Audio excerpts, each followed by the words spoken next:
Imagine करिए कि आप अगर पानी में डूब रहे हों और आपके सामने पुलिस हो, फायर ब्रिगेड हो, एनडीआरएफ हो, एसडीआरएफ की सारी टीम्स हों और लगभग 1 से डेढ़ घंटे का समय भी हो, लेकिन फिर भी आपको कोई ना बचाए। सिर्फ इसलिए क्योंकि आप जिस पानी में गिरे हैं वो पानी ठंडा है और उस पानी में सरिये होने का डर है। कैसा लगेगा? यूपी के नोएडा में 16 जनवरी की रात लगभग 12 बजे युवराज मेहता, जो एक सॉफ्टवेयर इंजीनियर है, अपने ऑफिस से लौट रहे थे। फॉग होने की वजह से विजिबिलिटी बहुत ही कम थी। तभी नोएडा के सेक्टर 150 में एक मोड़ आता है और उस मोड़ में कार अनकंट्रोल होकर एक गड्ढे में गिर जाती है, जो गड्ढा पूरी तरह से पानी से भरा हुआ था। उस पानी में कार तैरने लगती है। किसी तरह से युवराज कार की छत पर पहुंच जाते हैं। उसके बाद लगभग युवराज अपने पिता को 12 बजे कॉल करते हैं। युवराज के पिता को युवराज को ढूंढने में लगभग आधे घंटे लग जाते हैं, क्योंकि बहुत ज्यादा कोहरा होता है। उसके बाद पुलिस को बुलाया जाता है, फायर ब्रिगेड को बुलाया जाता है, एसडीआरएफ की टीम आती है, एनडीआरएफ की टीम आती है। और जब फायर ब्रिगेड, एनडीआरएफ, एसडीआरएफ इन सबसे बोला जाता है जाओ युवराज को बचाओ, तब इनकी तरफ से जवाब पता है क्या आता है? जवाब आता है कि पानी ठंडा है और पानी के अंदर सरिये हो सकते हैं, इसीलिए हम बचाने नहीं जा सकते। अभी तक युवराज की दूर से आवाज आ रही थी और मोबाइल की फ्लैश लाइट दिख रही थी, लेकिन करीब 1:40 पर फ्लैश लाइट भी दिखना बंद हो जाती है और युवराज की आवाज भी आना बंद हो जाती है। इसका मतलब युवराज की डूब कर डेथ हो चुकी थी। वहीं पुलिस, फायर ब्रिगेड,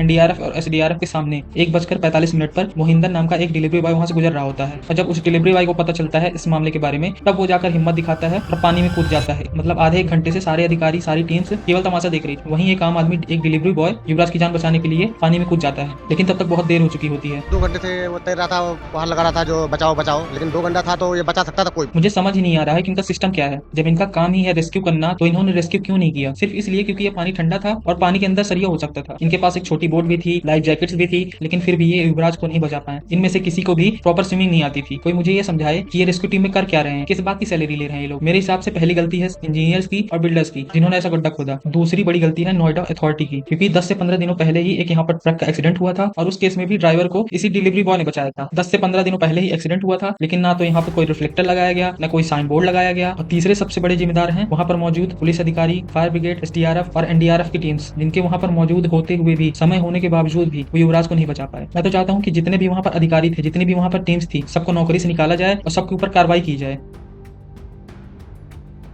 आपने जो बयान दिया उससे देश को पता चला कि हुआ क्या था, फिर आपका बयान बदल गया। सच्चाई क्या है, सही सही बताओ। उसमें ये था जी कि पुलिस वाले ये बोले थे कि मोनिंदर पुलिस को साथ लेके चलो, पुलिस के खिलाफ मत चलो। ये जो वीडियो बनाने आ रहे हैं 2-4 दिन आएंगे और उसके बाद हमें और तुम्हें यहाँ हमेशा रहना, ध्यान रखना। इसको आप चेतावनी समझ लो या प्यार में समझ लो, जैसे भी है।